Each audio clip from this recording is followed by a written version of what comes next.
Hello everyone, स्वागत है आपका आदर्श एकेडमी के यूट्यूब चैनल पर। इस सीरीज़ में हम लोग इन्वर्स ट्रिग्नोमेट्रिक फंक्शंस पढ़ रहे थे। 2 वीडियोज़ आपको गया था। पहले वीडियो में थोड़ा सा बेसिक और क्लास 11th का एक कंसेप्ट बताए थे। सेकंड वाले वीडियो में कुछ सवाल किए थे और आज ये तीसरा वीडियो आपके सामने है। इस वीडियो में आगे का कंसेप्ट हम लोग जानेंगे और उसी पर आधारित कुछ और सवाल करने वाले हैं। ध्यान से देखिएगा। इस वीडियो के अंत में जब आप ख़त्म कर लेंगे तो डिस्क्रिप्शन बॉक्स में आपको एक नया असाइनमेंट मिलेगा जो कि इसी वीडियो के कंटेंट पर बेस्ड होगा। एक बात और बता दें कि बहुत अच्छा लगा हमको ये देखकर कि आप लोग वीडियोस देखकर असाइनमेंट बना रहे हैं और डाउट पूछ रहे हैं। ऐसा ही करते चलिए। वीडियोस ख़त्म होते होते आपका टारगेट होना चाहिए कि चैप्टर भी ख़त्म हो जाए आपका असाइनमेंट वगैरह बनाकर। चलिए स्टार्ट कर रहे हैं। ध्यान से देखिएगा। कुछ रिजल्ट्स आज हम आपके सामने पेश करते हैं और उनके बारे में चर्चा करते हैं। सबसे पहले आप एक सिचुएशन देखिए। मान लीजिए कि ये फंक्शन है, ठीक है। इस फंक्शन में अगर आप आलू डालते हैं, इसमें अगर आलू डालते हैं, हमको श्योर नहीं है कि आलू के स्पेलिंग में ऊ छोटी होता है कि बड़ी ऊ, हम लिख दिए, हमको लगता है ये होता है। किसी फंक्शन में आलू डालें और वो फंक्शन मान लीजिए आपको चिप्स देता है। आप डाले हैं आलू और मिला है चिप्स। फंक्शन को हम लोग मैथमेटिक्स में फंक्शन को मशीन से रिलेट करते हैं, क्योंकि मशीन में भी कुछ इनपुट होता है और कुछ आउटपुट मिलता है। वही काम यहाँ पर फंक्शंस में होता है। कुछ इनपुट डालें, कुछ आउटपुट निकला। तो इनपुट में दे रहे हैं आलू और निकल रहा है चिप्स।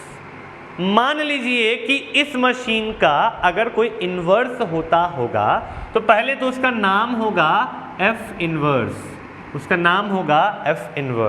ध्यान से सुनिएगा। फंक्शन में डाले आलू तो मिला चिप्स, आलू डाले तो चिप्स मिला। उल्टा में क्या होगा? उल्टा में चिप्स डालेंगे तो क्या मिलेगा मेरे भाई? चिप्स डालने पर मिल जाएगा आलू, मिलेगा आलू। ये इन्वर्स का कहानी है। अगर आप किसी फंक्शन में कोई इनपुट डालें, ए डालें, बी मिला, तो उसके इन्वर्स में बी डालते हैं तो ए मिलता है। यहाँ पर वही सिखा रहे हैं। आलू डालें, चिप्स मिला एफ में, तो एफ इन्वर्स में चिप्स डालने पर आलू मिलेगा। ये बात समझ में आ रहा है आपको? अब दूसरा कहानी क्या है? थोड़ा सा कॉम्पोजिशन बता रहे हैं। कॉम्पोजिशन हम लोग डिफरेंशिएशन में पढ़े हैं। डिफरेंशिएशन के स्टार्टिंग वीडियो में चेन रूल जब स्टार्ट किए थे तब बताए थे कॉम्पोजिशन में फंक्शन के अंदर फंक्शन जाता है। जैसे यहाँ पे एफ इन्वर्स, यानी एफ के अंदर घुस रहा है एफ इन्वर्स, एफ के अंदर घुस रहा है एफ इन्वर्स, एफ के अंदर जा रहा है एफ इन्वर्स। एफ इन्वर्स का मतलब कि एफ के अंदर एफ इन्वर्स, फंक्शन के अंदर फंक्शन का इन्वर्स। अच्छा, एफ इन्वर्स क्या लेता था? सर एफ इन्वर्स चिप्स लेता था, तो हमको इसमें चिप्स डालना पड़ा। हमको यहाँ पर चिप्स डालना पड़ा क्योंकि जो हम इनपुट कर रहे थे वो एफ इन्वर्स के हाथ में जा रहा था और एफ इन्वर्स आलू तो नहीं लेता है, एफ इन्वर्स चिप्स लेता है, इसलिए चिप्स डालना पड़ा मेरे भाई। एफ इन्वर्स था इसलिए चिप्स डालना पड़ा। सुनिए क्या डाले हैं? चिप्स डाले हैं। एफ इन्वर्स में चिप्स डाले हैं। एफ इन्वर्स चिप्स लेके क्या दे देता है? आलू। एफ इन्वर्स चिप्स लेता है और आलू देता है, तो ये एफ इन्वर्स आलू हमको देगा या फंक्शन को देगा? ये एफ को देगा। एफ इन्वर्स जो है वो आलू एफ को दे देगा। एफ इन्वर्स आलू एफ को दे देगा, क्योंकि एफ इन्वर्स चिप्स देता है आलू। एफ इन्वर्स चिप्स के जगह लिख दिया आलू, और एफ अगर आलू लेता है तो क्या देता है? एफ आलू लेता है तो देता है चिप्स। एफ आलू लेता है तो देता है भैया चिप्स। तो देखिए यहाँ पर क्या डाले थे हम? डाले थे चिप्स। क्या मिला हमको? मिला है चिप्स। जो डाले थे वही मिल गया है। जो डाले थे वही मिल गया है। इसको एक दूसरे एग्जाम्पल से समझा रहे हैं, मान लीजिए, अच्छा इसको लिख लेते हैं। क्या लिखना है? लिखना ये है एफ इनवर्स में अगर चिप्स डालें तो क्या मिल जाता है? चिप्स मिल जाता है। उसी तरह एफ इनवर्स ओ एफ यानी एफ इनवर्स के अंदर एफ इनवर्स के अंदर एफ, जरा कोई याद दिलाओ कि एफ में क्या डालते हैं हम लोग? एफ में डालते हैं आलू, एफ इनवर्स में चिप्स डालते हैं, एफ में डालते हैं आलू। अरे एफ में आलू डाले तो ये फंक्शन क्या देता है? चिप्स। आलू डालिएगा चिप्स देगा, लेकिन ये चिप्स हमको देगा कि एफ इनवर्स को देगा? एफ इनवर्स को देगा। ये फंक्शन एफ इनवर्स को चिप्स दे दिया, और अगर एफ इनवर्स में चिप्स गया तो क्या मिला? आलू। एफ इनवर्स में चिप्स गया तो मिल गया है आलू। देखो क्या था? एफ इनवर्स ओ एफ यानी एफ इनवर्स के अंदर एफ। अब एफ के अंदर क्या जाता है? एफ के अंदर आलू जाता है कि चिप्स जाता है? एफ के अंदर आलू जाता है, तो एफ के अंदर आलू डाले। जब एफ के अंदर एफ आलू लेके चिप्स देता है, चिप्स दे दिया, हमको नहीं दिया, एफ इनवर्स को दिया। एफ इनवर्स चिप्स लेके आलू देता है तो ये आलू दे दिया। हाँ, आलू हमको मिला है। हम डाले क्या थे? आलू। मिला क्या? आलू। डाले थे आलू, मिला आलू।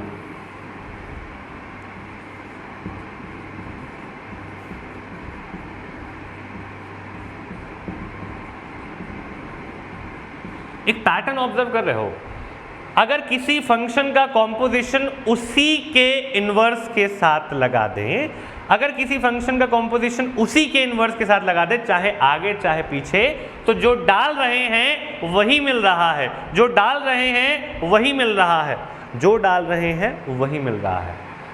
तो ये भी समझा जा सकता है। बस आपको समझने के लिए बता रहे हैं कि फंक्शन और फंक्शन का इन्वर्स फंक्शन और उसका इन्वर्स एक दूसरे को कैंसिल कर दे रहा है, ये समझने के लिए बता रहे हैं। ऐसे सिचुएशन में यहाँ हो क्या रहा है और समझना क्या है। हो रहा है अगर फंक्शन में फंक्शन का इन्वर्स का कॉम्पोजिशन हुआ, एफ ओ एफ इन्वर्स का कॉम्पोजिशन हुआ, जो डाले वही मिला, एफ इन्वर्स में एफ का कॉम्पोजिशन हुआ, जो डाले वही मिला। तो एक बात समझ में आ रहा है कि फंक्शन और उसके इन्वर्स का कॉम्पोजिशन होता है, यानी फंक्शन के अंदर उसका इन्वर्स होता है, तो जो इनपुट करेंगे वही आउटपुट मिल जाएगा। आसान शब्द में समझिए कि यहाँ पर फंक्शन और इन्वर्स एक दूसरे को कैंसिल कर देगा और जो डाले वही मिल जाएगा। ये आपको ध्यान में रखना है। अगर यहाँ तक का एक्सप्लेनेशन आपको समझ में नहीं आया तो आप एक बार रिवाइंड करके देख सकते हैं, लेकिन ये एक्सप्लेनेशन बस समझने के लिए है। अब जो बताएंगे उससे क्वेश्चन बनेगा, यहां ध्यान दीजिए। तो रिजल्ट आ रहा है नया। साइन के अंदर, सर आपके हिसाब से साइन के अंदर अगर साइन इनवर्स रहा और हम x डालें तो ये x हो जाएगा? बिल्कुल होगा। यही समझाना चाह रहे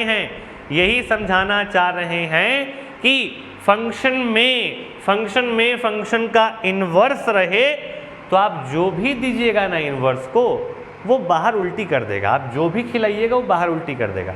आप x दीजिएगा x दे देगा, एप्पल दीजिएगा एप्पल दे देगा। लेकिन यहाँ एक शर्त है जो कि बहुत ज़रूरी है।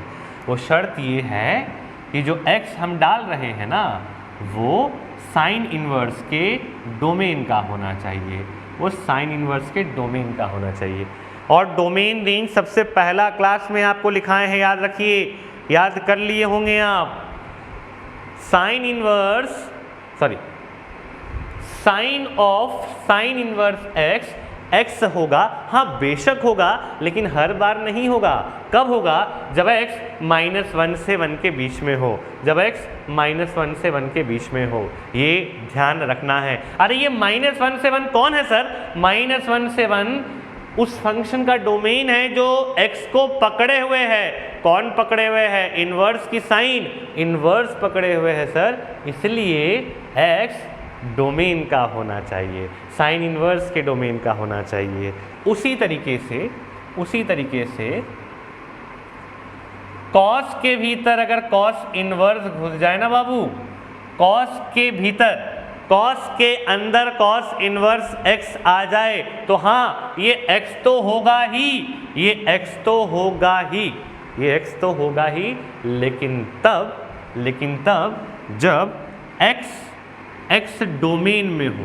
किसके डोमेन में हो? उस फंक्शन के डोमेन में हो जो x को पकड़ा हो। कौन पकड़ा है? Cos inverse. तो कॉस इनवर्स का डोमेन अगर आप कॉपी पलट के देखिएगा तो -1 से 1 है। इसलिए हम कहते हैं कि इसको याद रखना ज़रूरी है, इसको याद रखना ज़रूरी है। दो बात है। पहला बात ये जो बहुत ज़रूरी है कि फंक्शन के अंदर अगर फंक्शन का इन्वर्स गया, फंक्शन के अंदर अगर फंक्शन का इन्वर्स गया तो तुम ऐसे समझो कि ये दोनों कैंसल हो जाएगा भाई, ये दोनों कैंसल हो जाएगा और क्या बच जाएगा? x बच जाएगा, x बच जाएगा, x बच जाएगा। लेकिन ये हर बार नहीं होगा। यहाँ पर एक शर्त है, वो शर्त आपको याद रखना पड़ेगा कि x को पकड़ने वाला फंक्शन जो है x उसी के डोमेन का होना चाहिए। यहाँ पर कॉस इनवर्स पकड़ा है तो कॉस इनवर्स के डोमेन का है। आइए तीसरा, अगर tan में मेरे भाई tan में tan इनवर्स x है, tan में tan इनवर्स x है तो ये फंक्शन और ये इनवर्स, फंक्शन और इनवर्स एक दूसरे को कैंसिल करेगा। हाँ करेगा, x आएगा, लेकिन तब जब x जो है ऑल रियल नंबर्स का हो, x जो है वो tan इनवर्स के डोमेन का हो। tan इनवर्स का डोमेन है all real numbers, tan inverse का डोमेन है ऑल रियल नंबर्स, ये होगा तभी हो पाएगा। और बाकी का 3 है यहाँ लिख रहे हैं, जगह बचा है इसलिए। चौथा number, cosec into cosec, into नहीं है सॉरी, गलती से निकल गया मुंह से, ऐसा नहीं है। कोसेक के अंदर कोसेक इनवर्स x ऊपर चला जा रहा है।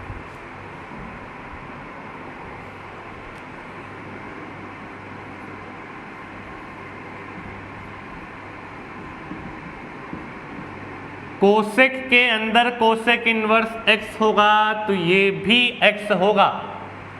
देखो हम चाहते हैं कि तुम जवाब दो, पता नहीं तुम्हारा आवाज़ हमको सुनाई पड़ेगा नहीं पड़ेगा, लेकिन तुम्हारा आवाज़ तुमको तो सुनाई पड़ेगा।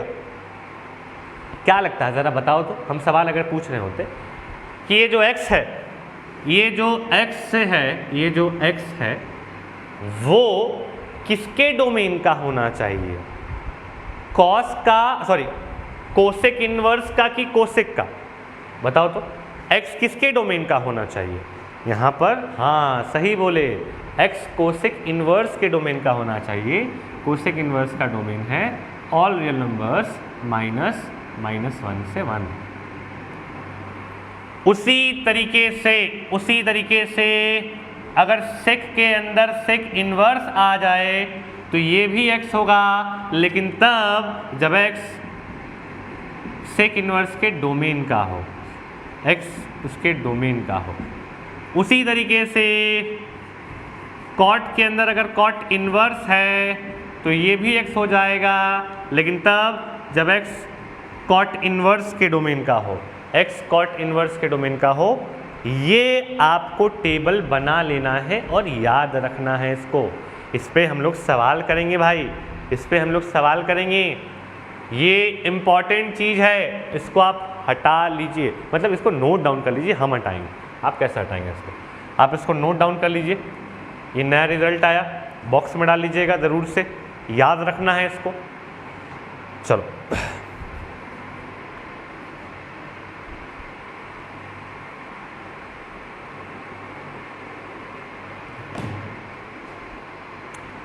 अब इसके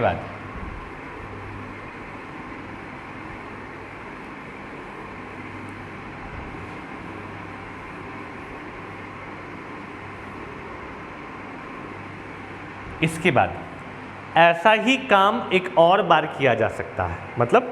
मतलब ये कि अभी हम क्या कर रहे थे, साइन के अंदर साइन इनवर्स डाल रहे थे, साइन के अंदर साइन इनवर्स डाल रहे थे। अब उल्टा करते हैं, साइन इनवर्स के अंदर साइन डाला जाए, देखते हैं थोड़ा, साइन इनवर्स के अंदर साइन डाला जाए। पहला नंबर रिजल्ट, सर अगर साइन इनवर्स के अंदर साइन डाल दे दो, हाँ डाल सकते हैं, डाल क्या सकते हैं, डाला ही जाता है। तो ऐसे सिचुएशन में थोड़ा इसको हम घुमा लेते हैं क्योंकि शाइन कर रहा होगा थोड़ा बहुत।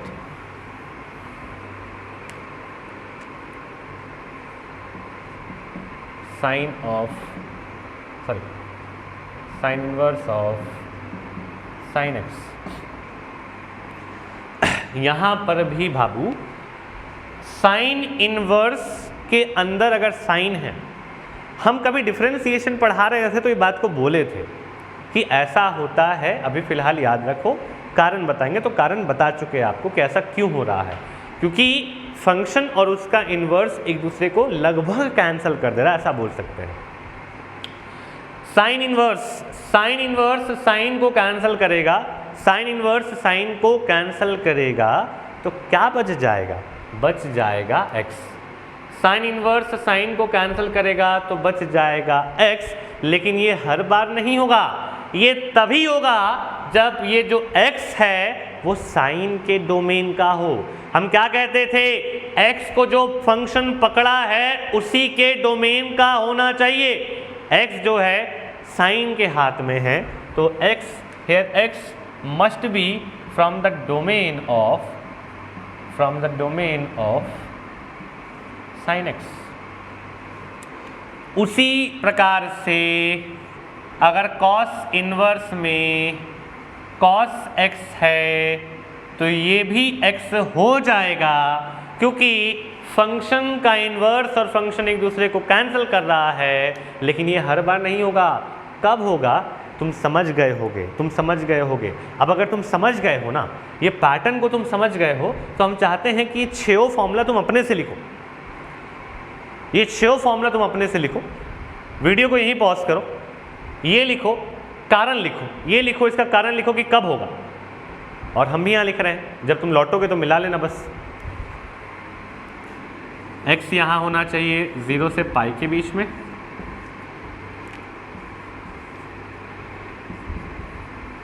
tan इनवर्स tan x, ये अगर x है, x होना चाहिए -π/2 से π/2 के बीच में।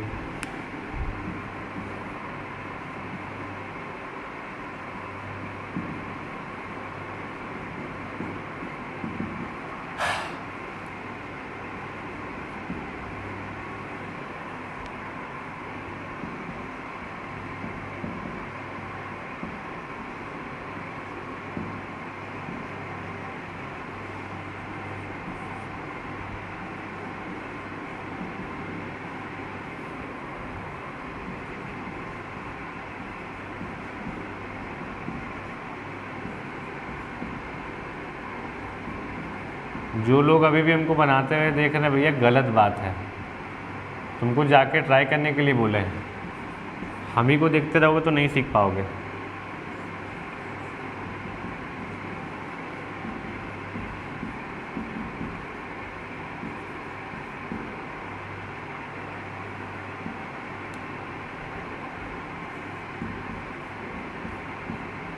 ये रहा दूसरा टेबल, ये भी आपको बना लेना है और याद कर लेना है। बहुत इम्पॉर्टेंट। इन्हीं 2 टेबल्स पर हम लोग आज काम करने वाले हैं, इन्हीं दोनों पर काम होगा, इन्हीं दोनों पर सवाल बनेगा, इन्हीं दोनों पर सवाल दिया जाएगा। चलो इरेज कर रहे हैं इसको भाई, इरेज कर रहे हैं।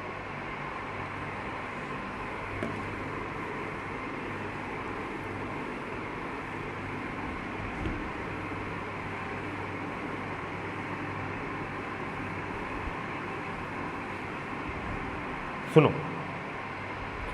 क्या लेकर जाना है यहाँ से? 20 मिनट हो गया है, क्या लेकर जाएंगे? इतना 20 मिनट का कंक्लूजन में क्या निकालें हम लोग? क्या बोलना है? बोलना ये है कि किसी फंक्शन में उसका इन्वर्स या इन्वर्स में फंक्शन डालें। दोबारा सुनो, किसी फंक्शन में उसका इन्वर्स या इन्वर्स में फंक्शन डालें तो जो इनपुट करेंगे वही मिल जाता है, जो इनपुट करेंगे वही मिल जाता है। लेकिन इनपुट करने वाला चीज जो फंक्शन उसको पकड़ा है उसी के डोमेन का होना चाहिए। अगर पेड़ के इन्वर्स में पेड़ ऑफ मैंगो डालें तो हमको मिलना चाहिए मैंगो। किसी के इन्वर्स में उसी का फंक्शन डालोगे तो कट कुटा के जो डाले हो वही मिलेगा। शर्त यह है कि जो आम है वो इसी पेड़ का होना चाहिए। पेड़ का कहने का मतलब इसी के डोमेन का होना चाहिए, ठीक है? तो ये आपको याद रखना है। चलो भाई कुछ सवाल करते हैं। पानी पी ले पहले।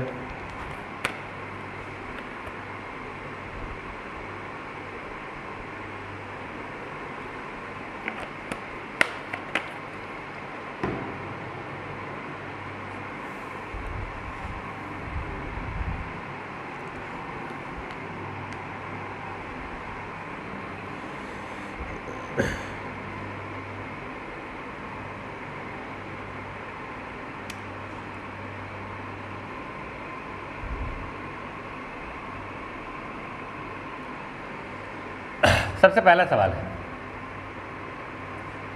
दिया है cos inverse cos minus pi by 4। पूछा जा रहा है ये कितना होगा, ये कितना होगा पूछा जा रहा है। अगर कोई बच्चा इतना डिटेल में नहीं सीखा है तो हड़बड़ा के लिख बोलेगा कि कॉस इनवर्स कॉस को काट रहा है सर और जो बच रहा है वही मेरा आंसर होगा, जो कि गलत है, जो कि गलत है। हम क्या बोले हैं, अकबकाना नहीं है, फंक्शन का इन्वर्स और फंक्शन देख के काटना नहीं है। पहले ये भी देखना है कि अंदर में जो है वो इसके डोमेन का है कि नहीं। अंदर में जो है वो इसके डोमेन का होना चाहिए और डोमेन तुमको याद होना चाहिए। इसका डोमेन है मेरे भाई 0 से पाई। क्या ये 0 से पाई के बीच में है? वो तो नेगेटिव है, नेगेटिव है तो 0 के पीछे होगा, नहीं है 0 से पाई के बीच में, तो इसका आंसर ये नहीं होगा, ये नहीं होगा। एक और रिजल्ट तुमको याद होना चाहिए कि कॉस ऑफ माइनस थीटा रहता है तो वो कॉस थीटा बन जाता है बाबू। यानी कॉस के अंदर अगर नेगेटिव है, कॉस का एंगल अगर नेगेटिव है, कॉस खुद ब खुद उसको पॉजिटिव कर लेगा। कॉस खुद ब खुद उसको पॉजिटिव कर लेगा, ये तुमको पता होना चाहिए। तो उसके बाद सवाल ऐसे अटेम्प्ट करोगे कि कॉस इनवर्स कॉस, हमको तो पता चला है कि अपना नेगेटिव एंगल खुद ब खुद पॉजिटिव करता है, तो माइनस पाई बाई 4 यहाँ खुद ब खुद पाई बाई 4 हो गया। और अब क्या पाई बाई 4 इसके डोमेन यानी इसके बीच में है? हाँ है। और अगर डोमेन में है तो ये कट के आंसर पाई बाई 4 आ जाएगा, आंसर पाई बाई 4 आ जाएगा, आंसर पाई बाई 4 आ गया। अगर एक लाइन का जवाब देना हो ना, कोई पूछे कि माइनस पाई बाई 4 का है, माइनस पाई बाई 4 क्यों नहीं, पाई बाई 4 क्यों, जवाब देना माइनस पाई बाई 4 इसके डोमेन का नहीं था सर, पाई बाई 4 इसके डोमेन का है इसलिए हुआ। फिर अगला कोई सवाल पूछा, अरे तुम अपने कैसे माइनस पाई बाई 4 से पाई बाई 4 कर दिए? बोलना कहाँ हैं आप, क्लास 11th नहीं पढ़े हैं क्या ठीक से? कॉस के पास अगर नेगेटिव एंगल रहता है तो अपने आप पॉजिटिव कर देता है, वही तो किए हैं और आंसर लाए हैं। ये आपका जवाब होना चाहिए। चलिए हटा रहे,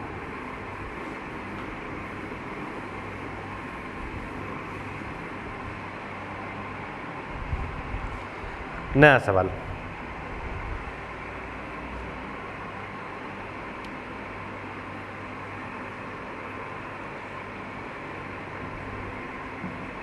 cosec inverse cosec 13 pi by 6।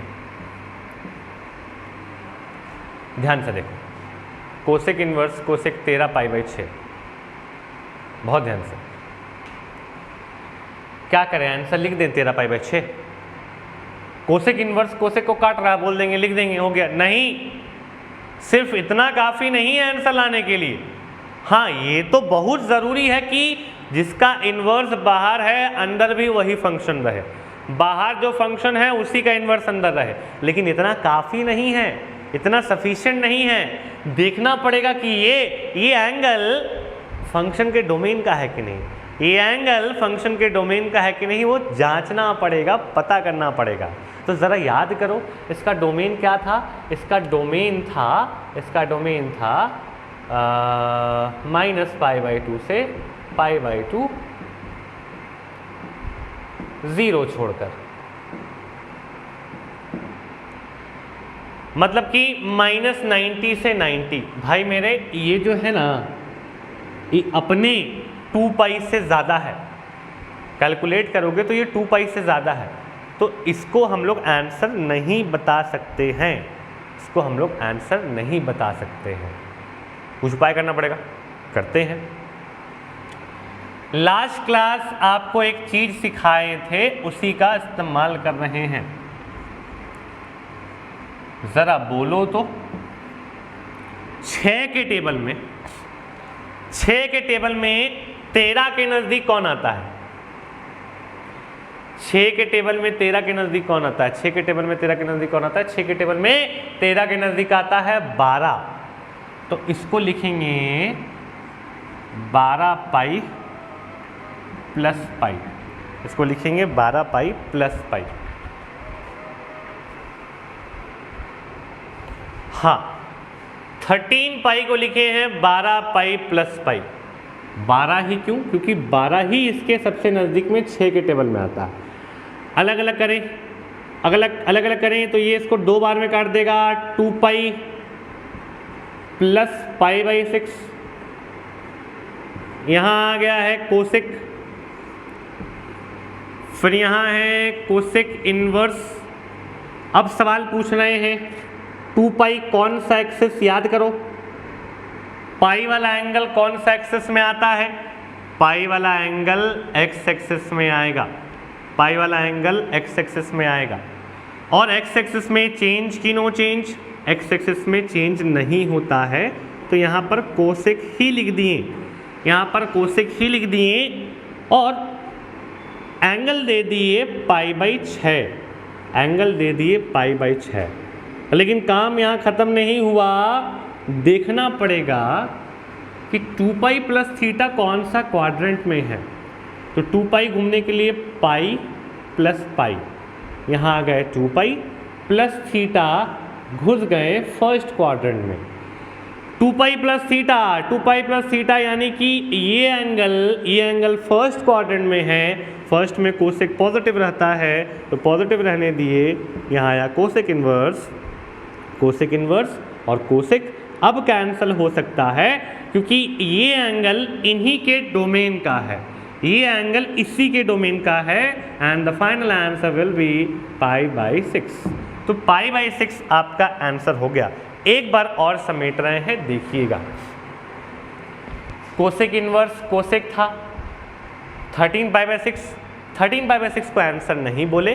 कारण समझिए, कारण ये कि ये जो एंगल है वो इस डोमेन में नहीं है, एंगल डोमेन में नहीं है। क्या किया जाए? कन्वर्ट किया जाए। कन्वर्ट करने के लिए 6 के टेबल में 13 के नज़दीक कौन आता था? 12, तो इसको लिख दिए 12 पाई प्लस पाई, और नीचे में 6 से अलग अलग डिवाइड किए, 2 पाई प्लस पाई बाई 6। फिर पूछे थे 2 पाई कौन सा एक्सेस, आप बोले थे एक्स एक्सेस। फिर पूछे थे चेंज की नो चेंज, आप बोले थे नो चेंज, इसलिए हम कोसेक को कोसेक रहने दिए, एंगल दे दिए पाई बाई 6। और फिर 2 पाई प्लस पाई बाई 6 कौन सा क्वाड्रेंट में है ये जानना था, ताकि इसको हम पॉजिटिव नेगेटिव करार दे पाए। तो यहाँ 2 पाई घूम के यहाँ पहुँचे, plus pi by 6 first quadrant में, फर्स्ट में कोसेक पॉजिटिव तो पॉजिटिव, और ऐसा रहने दिए। और हाँ, अब कोसेक इनवर्स कोसेक को कैंसिल करेगा और आज़ाद होगा π/6। कोई पूछा कि पहले में क्यों नहीं हुआ था, तो पहले में ये इसके डोमेन का नहीं था, अब क्यों हो रहा है, क्योंकि अब ये इसके डोमेन का है। ये मेरा आंसर है। अब इसको नोट डाउन करिए। चलिए आगे बढ़ते हैं। उम्मीद करते हैं कि ये सवाल आपको समझ में आ गया होगा। 2 सवाल आपके सामने और बनाएंगे और फिर बाकी असाइनमेंट में डाल के आपको भेज देंगे, ताकि आप उसको समझ के बनाएं और परेशानी हो तो पूछें।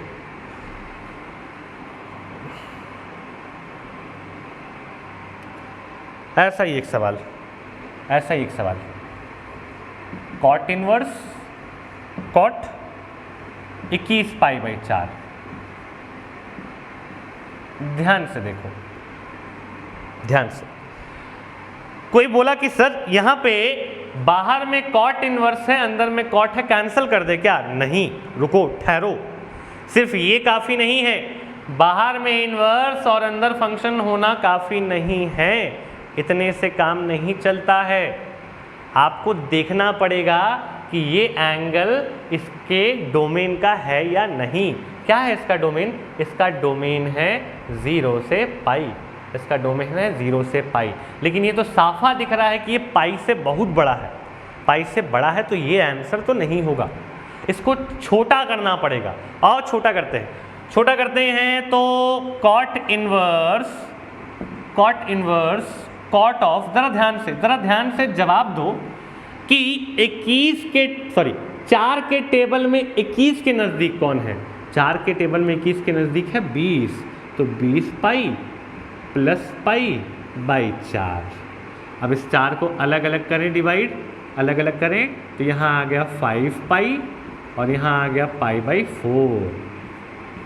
यहाँ आ गया कॉट, बाहर में है कॉट इनवर्स।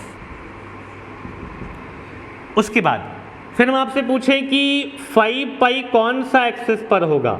5 π कौन सा एक्सेस पर होगा? तो आप जवाब देंगे एक्स एक्सेस पर होगा। फिर हम पूछेंगे एक्स एक्सेस में चेंज कि नो चेंज? आप बोलेंगे नो चेंज, तो कॉट का कॉट ही रह जाएगा और एंगल दे देंगे π/4। लेकिन ठहरिए, काम नहीं हुआ, पॉजिटिव नेगेटिव देखना पड़ेगा, तो घूमना पड़ेगा।